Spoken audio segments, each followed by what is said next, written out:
L'État du Sénégal, qui a pour ambition de favoriser une croissance économique à fort impact sur le développement humain, conformément à la vision du chef de l'État, son Excellence M. Macky Sall, a mis en place un ambitieux programme de modernisation des villes du Sénégal ou encore Promoville, placé sous l'égide du ministère du Développement communautaire, de l'équité sociale et territoriale. C'est un programme d'équité territoriale.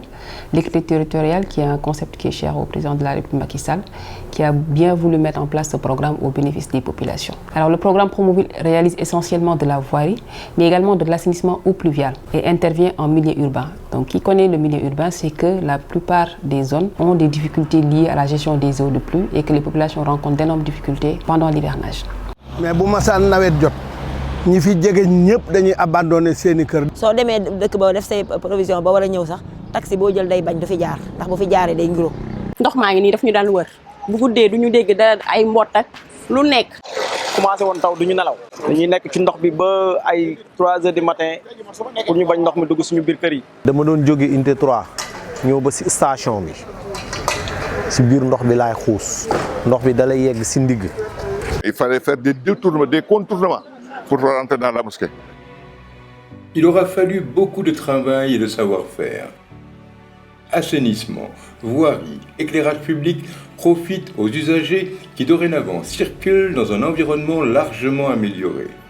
Plus spécifiquement, dans le cadre de la lutte contre les inondations, beaucoup d'ouvrages d'assainissement ont été réalisés dans les différentes communes d'intervention du programme.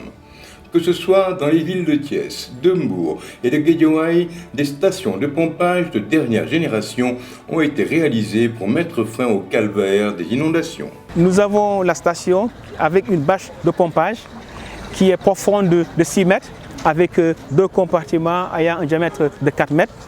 Également, nous avons un désableur. Nous avons aussi un groupe électrogène. Nous avons 2 pompes ayant un débit de 250 m3/h, donc pour chaque pompe.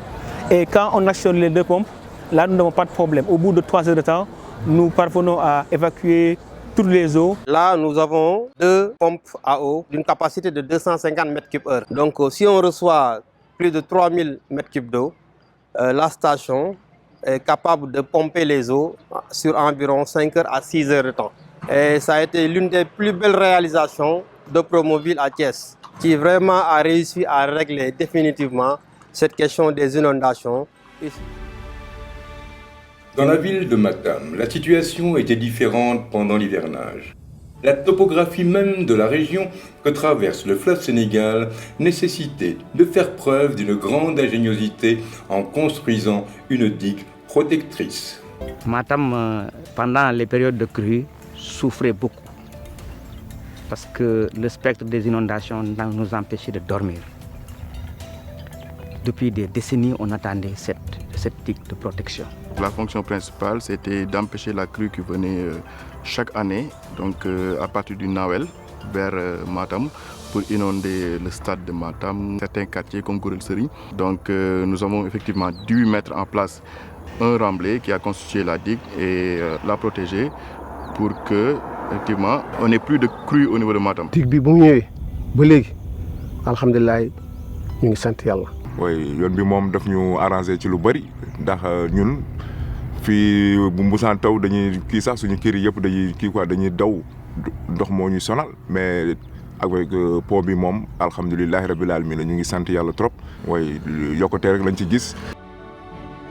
Pour le plus grand bonheur des populations, ces travaux ont permis qu'elles puissent vivre dans un cadre de vie aménagé et agréable. Li ñu am nii daal vraiment bon wax dëgg daal changé na bu baax daal sérieusement mais avec pompage vraiment sant yàlla daal vraiment di sant vraiment le président. mais léegi moom bu tawee rek boo xëyee fekk ndox mi yëpp pompé nañ ko mu dem wax dëgg yàlla macha allah. wax dëgg yàlla ndox mi lu ñëw saa yu ñu taalee machine bi ci fosse bi li fi nekkoon yëpp day dem. et surtout fii nga xam ni ndox mi moom. ko nangu woon complètement waaye bañ ko defaree ba tey alhamdulilah rabbil alamin ñu ngi si jàmm. pompe bi moom bu fi nekkee bu dee taw moom boo génnee da ngay dem même buy taw na sax bu la neexee nga génn jaar ci tali bi. mais depuis boobu ba léegi bi li amee ba léegi bu yàlla ci tawee ba pare moom mun nañ dox ñu dem si yoon quoi macha allah. Sincèrement, surtout avec la pluie du mois de septembre, il y avait de l'abonnement partout au Sénégal. Bon, au début, on avait des craintes Mais au bout de 4 heures, 5 heures, ça, l'eau est partie. Promoville a ainsi contribué aux efforts de développement local et d'épanouissement des populations. Ces ouvrages que nous avons réalisés ont permis de mettre hors d'eau environ 1700 hectares de terre et également ont permis de préserver environ 1 100 000 personnes des effets des inondations. Alors l'hivernage passé a été un test pour ces ouvrages que nous avons réalisés. Lors des dernières pluies diluviennes, tous les ouvrages que nous avons réalisés ont fonctionné et ont permis que ces populations soient préservées des inondations récurrentes. Depuis 2016, Promoville a investi 44 milliards consacrés à l'assainissement des villes comme Guédiawaye, Yeumbeul Nord, Keur Massar, Pikine, Thiès, Kolda, Ziguinchor, Saint-Louis, Matam, Mbour, Diourbel, Louga et Kaolack. Il est prévu d'étendre ce programme à d'autres villes du Sénégal. Le Promoville va continuer à réaliser des ouvrages d'assainissement, comme c'est sa mission et c'est une composante essentielle du programme. Nous avons prévu l'aménagement des bassins au niveau de Malika et de Yeumbeul, donc 8 bassins d'écrêtement qui vont être réalisés. Il est également prévu la réhabilitation et la fermeture du canal ouest de Rufisque, entre autres projets majeurs que nous allons réaliser en termes de perspective.